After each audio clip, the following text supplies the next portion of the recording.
नमस्कार साथियों।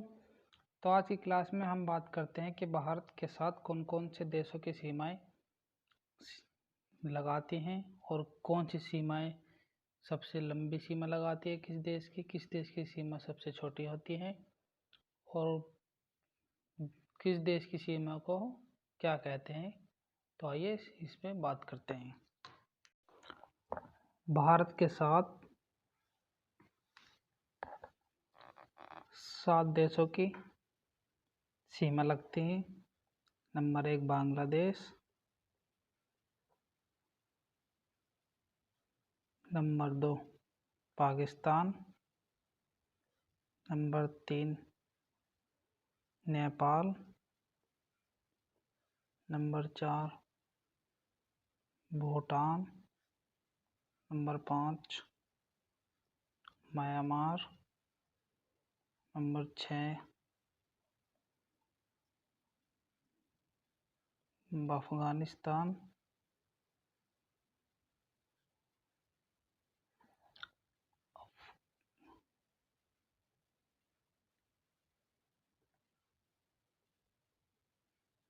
और नंबर 7 चीन। तो इसमें आप लोगों को याद रखना है अफगानिस्तान जो सबसे कम सीमा लगती है, जिसकी भारत के साथ सबसे कम सीमा किसकी लगती है, अफगानिस्तान के 106 किलोमीटर के आसपास।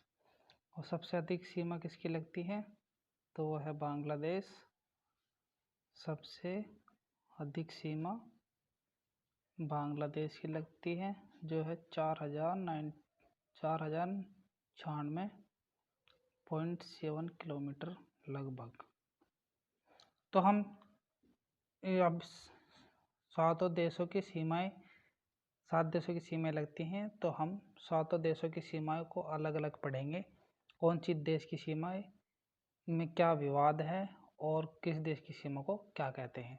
तो चलिए सबसे पहले शुरू करते हैं कि भारत और पाकिस्तान की सीमा को क्या कहते हैं और भारत और पाकिस्तान की सीमा के बीच में क्या क्या विवाद है। तो सबसे पहले हम समझ लेते हैं कि भारत और पाकिस्तान की सीमा भारत के कौन कौन से राज्यों से लगती है और उस सीमा को क्या कहते हैं और भारत और पाकिस्तान की सीमा में क्या विवाद है। उसके बाद मैं आपको मैप में भी समझाऊंगा, जिससे कि आपको अच्छी तरह से क्लियर हो जाएगा आपको समझने में। तो चलिए, भारत और पाकिस्तान की सीमा को रेड क्लिफ सीमा कहते हैं। रेड क्लिफ सीमा क्यों कहते हैं इसे, क्योंकि भारत और पाकिस्तान का सीमा का जब निर्धारण हुआ था तो सर साइरिन रेड क्लिफ द्वारा 14-17 अगस्त 1947 को किया गया था। तो इसलिए ही भारत पाकिस्तान की सीमा को रेड क्लिफ सीमा कहते हैं। तो भारत और पाकिस्तान की सीमा, भारत और पाक सीमा जो है वो भारत के 5 राज्यों से होकर गुजरती है, या 5 राज्य लगते हैं भारत और पाकिस्तान की सीमा पर। वो कौन कौन से राज्य हैं, सबसे पहले हम उन राज्यों को लिख लेते हैं। तो नंबर 1 है Gujarat, number 2 Rajasthan, number 3 Punjab, number 4 Jammu and Kashmir और नंबर 5 लद्दाख। तो भारत और पाकिस्तान की सीमा इन राज्यों से लगती है। चलिए अब पढ़ लेते हैं कि इनके बीच में क्या विवाद है भारत और पाकिस्तान की सीमा में। आइए समझते हैं कि भारत पाक सीमा में क्या विवाद है। तो सबसे पहला नंबर है पीओके, जिसको हम पाक अधिकृत कश्मीर बोलते हैं, जो जम्मू कश्मीर का हिस्सा है। इसको लेकर भारत और पाकिस्तान में अक्सर विवाद रहता है। भारत नंबर 2 LOC, जिसको लाइन ऑफ कंट्रोल बोलते हैं। हिंदी में इसको बोलते हैं नियंत्रक सीमा रेखा, इसको लेकर विवाद रहता है। और नंबर 3 है सिंधु जल समझौता विवाद, सिंधु जल समझौता विवाद। इसको हम थोड़ा पढ़ लेते हैं, एग्जाम की दृष्टि से इम्पोर्टेंट है। तो सिंधु जल समझौता विवाद को हम अच्छी तरीके से समझ लेते हैं। तो भारत और पाकिस्तान में सिंधु नदी के जल को लेकर भी विवाद अक्सर रहता है। सिंधु नदी भारत से होकर जो गुजरती है पाकिस्तान में जब जाती है, तो पाकिस्तान से विवाद इसलिए रहता है कि पाकिस्तान कहता है कि भारत जो है सिंधु नदी का जितना पानी है वो उसे ज़्यादा यूज कर लेता है और हमें कम पानी देता है। तो एक समझौता हुआ था, उस समझौते में क्या प्रावधान हुआ था, तो उसको ही सिंधु जल समझौता कहते हैं, जो 1960 में हुआ था, जिसकी मध्यस्थता विश्व बैंक ने की थी। तो क्या था इसे समझते हैं। सिंधु जल समझौता विवाद 1960 में हुआ था। विश्व बैंक ने मध्यस्थता की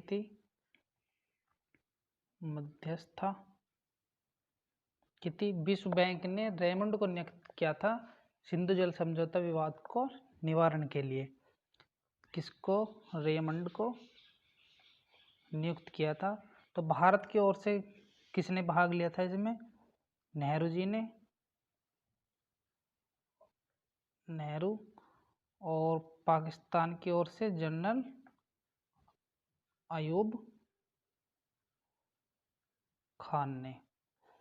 तो इसमें क्या प्रावधान थे, चलिए उसको समझते हैं।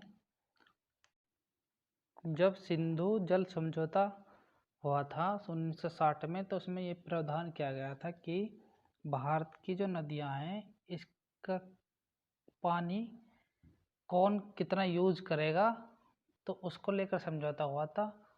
उसको समझते हैं। तो भारत की जो नदियां थी, जिसमें सिंधु थी,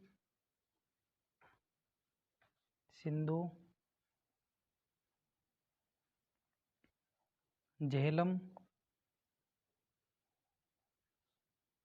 चिनाब,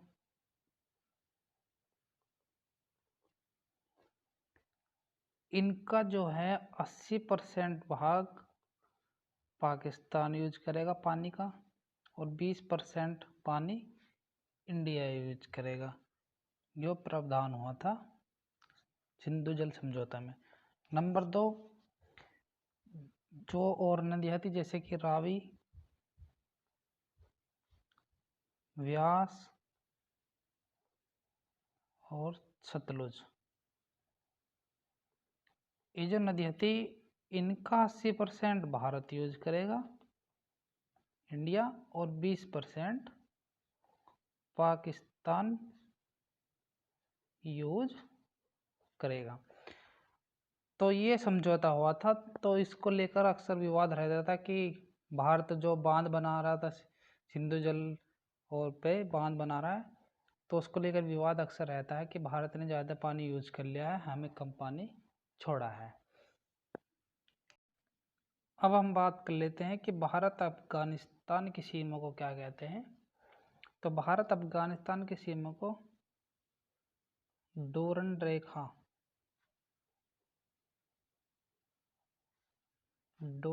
कहते हैं। क्यों? क्योंकि 1896 में सर मोंटेफ्यूर डोरंड द्वारा इसका निर्धारण किया गया था, इसलिए इसको डोरंड रेखा कहते हैं। इसमें एक पॉइंट और याद रखना आपको, अब तो भारत अफगानिस्तान की सीमा बोलते हैं या इसे पाक अफगान सीमा बोलते हैं अब, क्योंकि पाकिस्तान अलग हो गया था भारत से। तो अब इसको भारत अफगान सीमा, अगर एग्जामिनर पूछ लेता है आपसे भारत पाक अफगानिस्तान की सीमा क्या कहते हैं, तो उसको भी डोरंड रेखा कहते हैं। करंट अफेयर से एक क्वेश्चन और एग्जामिनर पूछ सकता है कि अफगानिस्तान ने अपनी आज़ादी की 100वीं वर्षगांठ कब बनाई। तो 19 अगस्त 2019 को अफगानिस्तान ने अपनी आज़ादी की 100वीं वर्षगांठ मनाई।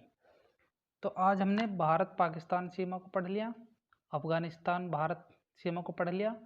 तो अभी हमारी 5 देशों की सीमाएं और बची हैं, उनको हम नेक्स्ट क्लास में पढ़ेंगे। जो मैंने पढ़ाया है अब आपको उसे मैप में समझते हैं, जिससे कि आपको कोई डाउट नहीं रहेगा और आपका बिल्कुल बेस क्लियर हो जाएगा कि कौन कौन सी सीमाएं भारत पाकिस्तान की सीमा से कौन कौन से राज्य लगते हैं। तो देखते हैं मैप में। इधर पाकिस्तान हो गया, ये इंडिया हो गया, और ये रेड आ रहा है, रेड कलर, इसको वो ही बोलते हैं हम भारत पाकिस्तान की सीमा, जिसको हम रेड क्लिफ सीमा बोलते हैं। ये भारत के 5 राज्यों से होकर गुजरती है। 5 राज्य आप देख पा रहे होंगे, मैंने इन्हें अलग से पेन से कर दिया था। Number 1 Gujarat, Rajasthan, Punjab, Jammu Kashmir and Ladakh. तो आप क्लियरली देख पा रहे होंगे कि रेड क्लिफ सीमा जो है वो भारत के 5 राज्यों से होकर लगती है या होकर गुजरती है।